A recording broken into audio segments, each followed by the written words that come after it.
Hello everyone, how are you doing? This is MD Tech here with another quick tutorial. In today's tutorial I'm going to show you guys how to resolve if you're coming across an error with VLC Media Player. This says open file for writing error.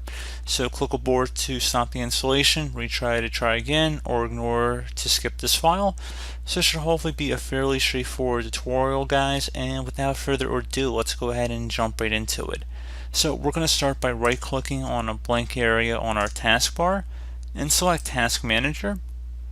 If you see any apps listed here for VLC Media Player, just want to right-click on it and select End Task, and then attempt to relaunch the VLC Media Player, and hopefully that would have been able to resolve the problem. You could also try running an SFC scan, so just SFC and then space/scan now in an elevated command line window. Something else you could try, but hopefully just by canceling out of VLC Media Player, I believe that should be able to resolve most of these issues. So as always, thank you guys for watching this brief tutorial.